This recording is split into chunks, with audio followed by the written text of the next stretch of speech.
مولانا صاحب په جومات او په مدرسې باندې زکات کیدی شي که نه؟ جی ډېر اهم سوال دی وکړو. دا د وخت ضرورت مو چې داسې سوال وشي.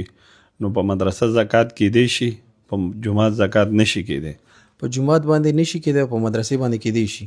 جی وجه یې دا ده چې جومات دا ته الله کور دی، برای راست د دې مالک څوک نشته.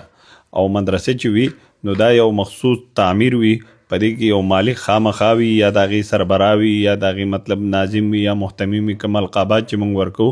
او د زکات لپاره ضروري شی دا دی چې ته بل مالک جوړ کړې. ستا زکات په اله قبلیږي چې ته پیسې یا څومره ملکیت یو شی ورکوې، هغې نه ته بل نه مالک جوړ کړې. او د جومات مالک څوک وي نه، نو د دې وجې نه په زکات چې دی په جومات نه کېږي. او دا نن سبا ځینې خلک داسې کوي چې چاته زکات ورکوي بیا ته ویډیو جوړوي سوشل میډیا باندې ورکوي. دا جایز خبره ده که نه؟ یاره دا خو ډېر یو غلط حرکت دی. په دې کې د انسان تحقیر کیږي، انسان ذلیله کیږي په دې کې. او ځینې خلک چل ول کوي 80,000 روپۍ په زکات ووړي او 40,000 ورکړي. نو دې په باره کې څه روایت دي؟ دا خو داسې ده چې ته یو قسم له الله له دوکه ورکوي، زما ستا ته ذهن مطابق، یو انسانیت ته ذهن مطابق. او الله له دوکه ته ځکه نشي ورکولی چې ته الله علم په هر ځای کې دی. ځینې خلک ما لیدلي دي که نه چې اول زکات نه ورکوي او که بیا یې ورکوي نو داسې کس ته یې ورکوي چې هغې نه څه مفاد وي، یا پې پټیرې وي یا پې ترېشرې کوي یا بل څه مفادات وي.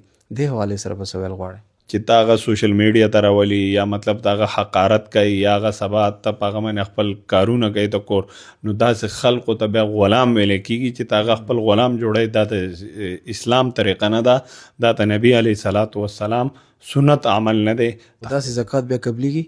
نه، داسې خو زکات نه قبلیږي.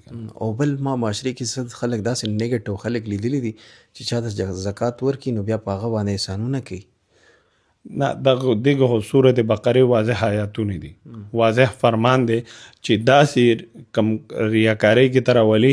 او ریاکارۍ باره کې نبی علیه صلات وسلام ارشاد دی چې څوک ریاکاري کوي یعنی دکلاوه کوي یا احسان جتلاوي، نو دا وړوکی شرک دی او شرک تر ټولو نه غټ ګناه دی. نو داسې سخت وعیدات راغلي دي، نه پرهیز پکار دی. ښه چې څوک زکات نه ورکوي، مثال خبره یو سړی بزنس دی، کاروبار دی او خپل کاروبار کې زکات نه ورکوي، په زور نه ورکوي یا چل ول کوي، نو آیا د هغه بزنس یا کاروبار کامیابېدی شي؟ چا سره د نصاب عمره مال وي نو دا ورکول داسې دي فرض دي، لکه څنګه چې په موږ مونځ ادا کول یا روژه نیول په بالغ سړي باندې فرض دي. زکات نه بالکل انکار نشي کېدی. زکات نه چې کله ته انکار کوې نو ته اسلام نه ته وتو ستا خطره ده. او دا ته قرآن واقیموا الصلاة وآتوا الزکاة واضح اعلان دی. څنګه مونځ کې څنګه روژې نیسي همدغه شان به زکات خامخا ورکوي، فرض دی. فرض دی، دا به خامخا ورکوي. که ته یې نه ورکوي او خامخا پکې ته وایي چې یاره زما مال به ماته ډیر شي، نو ته دې چې کم نقصانات دي او کم خطرات دي هغه موږ خپل په سترګو وینو چې بیا په کور کې ته کینسر بیماریانې وي، ته کاله یرقان بیماریانې وي، ته کچرو ته عدالتونو معاملات وي، خاندانی جګړې وي، قتل و غارت وي. د هغې وجه دا ده چې دا کم زکات مال تا سره پروت دی، دا ستانه په څه طریقه باندې الله وباسي، خو ستا زکات هم قبول نشو او نقصانات درته هم راغلل. او بل مولانا صاحب ما اورېدلي دي که نه چې که مسلمانانو په ښې طریقې سره زکات ادایګي شروع کړه نو وایي چې په ځمکې مخ باندې به بیا یو مسلمان غریب پاتې نشي. دې خبرې سره ته څومره اتفاق کوې؟ ته خو د مسلمانانو د انسانانو خبره کوي، زه خو یم چې څاروي چې کوم حیوانات دي هغه به هم موکې پاتې نشي. دومره ښکلي اثرات دي، ډېر غټ اثرات دي. لکه موږ خپل په علاقه باندې سوچ وکړو، خپل اړوس پړوس کې څومره خلک دی چې هغه زکات نه ورکوي. چې زکات ورکول شروع شو نو یو به غریب پاتې نشي، چاته به لاس نیول والا څوک پاتې نشي، سوال به نه کوي، بیکاري به ته بیا ونه ګورې که نه. دا چې څومره اعلانات کېږي خصوصا په دې روژو کې په دې جوماتونو کې چې پلان کې راغلی هغه سر تعاون وکوي، یا په سوشل میډیا ویډیوګانې راځي چې پلان کې غریب دی هغه په دې بیمارۍ کې مبتلا دی، د سر تعاون وکوي، نو دا څیزونه به بالکل ختم شي. هر سړی به خود مختار شي او هر سړی به یو بهترین بزنس وي. لکه زمونږ مسلمانانو خصوصا د پاکستان خلقو نه علاوه چې کوم بار کنټریز کې کوم دیگر مذاهب والا خلق دی هغو ته ترقۍ سبب هم دا دی. اگر چې هغو زکات نه ورکوي خو هغو خپل ته یو رور تا خپل ته یو نظریي سړي تا هغه ډېر غټ هیلپ کوي. وایي سوشل سیسټم دی که نه، یو سړی غریب وي، یتیمي مسکیني د هغې خیال ساتي، خلک هم ساتي او ګورنمنټ لیول باندې هم هغوی خیال ساتلی شي، هغوی صحت خیال، هغوی خوراک وغیره. د دې وجه نه په ترقۍ دی او موږ په ذلت یو. موږ رسته راځي په کته روان یو او هغو رسته راځي په بره ترقۍ ته روان دي. او بله خبره دا چې د نن سبا چې کوم دی بیګري ډېره زیاته شوې ده که نه، د بیکاري پن، د سوالګري زیات شوي دي. وایي چې دا د دې یوه وجه دا هم ده چې خلک صحیح طریقې سره زکات نه ادا کوي. که زکات صحیح طریقې سره ادا کېدی شو نو بیا به دا بیګر چې کوم دی ځای په ځای موږ نه لیدو.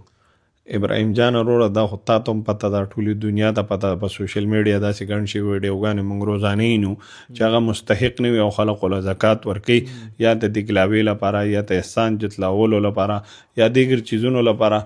خو زما خپل یو سوچ دا دی زم چې په دې دور کې کم یتیمانان دي، کم کونډې دي، یا کم معذور افراد دي، مزدوري نشي کولی، یا سپیشلی طور باندې مدارس دي، مساجد نه مدارس، مدارسو کې کم مسافر طلبا دي یا تاغو علاج دی یا تاغو تعلیم دی، داسې طلبای کرام راشي چې تاغو بالکل په بیک باندې هیڅوک نه وي، مورې نه وي یا پلار نه وي، رونی نه وي، نو هغه هم ځورېږي چې یاره دا بل کس عصري تعلیم هم کوي او دینی تعلیم هم کوي او په ترقۍ دی او زما څوک نشته چې ما سره سپورټ وکړي. نو زما خیال دا دی چې زموږ په معاشره کې کم معذور افراد دي، کم مستحق افراد دي، موږ د هغې چانبین وکړو، د هغه بیکګراونډه پورې لاړ شو، کوره پورې لاړ شو او د هغه مکمل تفصیل والو او د هغې نه وروستو بیا د هغه کفالت شروع کړو. زه به تا ته یوه بله خبره وکړم چې امیر چې څومره دي، امیران د غریبانانو نه ډېر لرې دي. ډیر امیر خلق منګین او غو زکات ورکي، خو تاغو زکات مستحق ته نه رسی، ځکه هغه چې په کم لاس ورکي هغه لاس ته غریب نه ډیر لري دی. یو ډیر غټ امیر سړی وي هغه خپل سیکریټري له زکات ورکي چې دا پلانکی کلی ته یوسا یا پلانکی ځای کې مدرسې له ورکا یا مطلب مختلف خلقي هغې له ورکا او دغه سیکریټري بیا په من کې چال کې هغو ته نه رسی.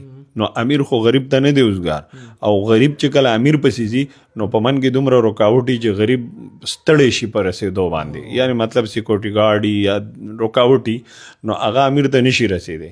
او ځینې خلک دا سوچ کوي که نه چې رجی مونږ زکات ورکو دې سره مونږ مال کې کمی راځي، حالانکه دې سره مال زیاتیږي خو هغوی ته نه ښکاري، ظاهري طور باندې هغوی ته دا ښکاري چې مونږ پیسې کمې شو یا مونږ مال کم شو. دې خلکو ته به څه پیغام ورکول غواړئ؟ دې خلکو ته دا پیغام دی چې سورت روم کې هم الله فرمایي، نور دیگر سورتونو کې هم دا پیغام راغلی دی چې کله ته زکات نه ورکوې نو دا ستا ته هلاکت او ته تباهي او ته بربادۍ سبب دی. او کله چې ته زکات ورکوې نو په دې کې الله رب العالمین خپل رحمتونه خپل برکات نازلوي.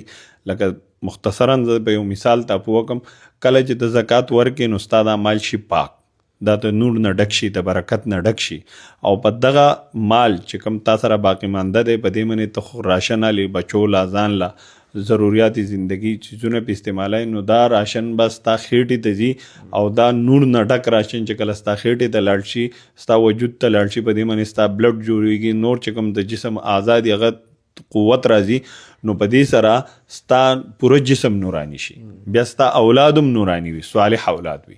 یو سړی دی، یو مسلمان دی، هغه دین نور چې کوم فرض دی هغه ادا کوي، لکه غټ فرض دی، مونځ دی، روژه ده او حج دی، داسې نور چې کوم احکامات دي، خو زکات نه ورکوي. آیا دا سړی خلاصېدی شي؟ آیا دې سړي ته نجات میلاودی شي؟ دا سړی جنت ته تلی شي؟ نه، دا سړی بالکل نشي تلی، دی به زکات په هر قیمت ورکوي.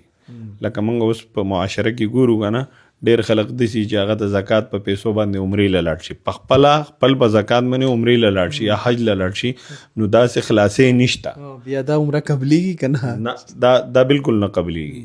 پکار دا ده چې ته خپل د زکات مالک بل جوړ کړي، دا د زکات لپاره بنیادی شرط دی. او بل سړي ته زکات ورکړي او هغه په عمرې ته لاړ شي، نو دا خو جایز دی که نه؟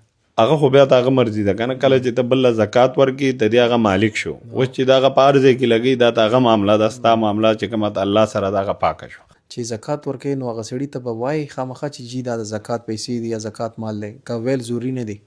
بهتره دا ده چې تا هغه ته دا خبره وکړي چې د زکات پیسې دي دا ته قبول کا، د دې مطلب به دا شي چې تا هغه مالک جوړی. چې کله ته هغه ته زکات ورکړي نو هغه بیا خپله مرضي ده چې هغه پې راشن اخلي، حج ته ځي، عمرې ته ځي، یا سامان پې اخلي یا سم پې کوي، د هغه مرضي ده. نو دا خو تا هغه مالک جوړ کو او دا اوس تا هغه مال دی دا ته نه واپس اخیستی شي نه ته به دې نور څه کولی شي اوس تا هغه مرضي ده څه چې پې کوي هغه ته هغه مرضي ده پاتې شوه که یو سړی دا وایي چې یار هغه پې د ګناه کار کوي نو هغه ته هغه تضاد معامله ده او د خدای معامله ده د هغه سره هغې ته به د هغې بیا په آخرت کې چې کومه جزا ده سزا ده هغه به ورته بیا میلاویږي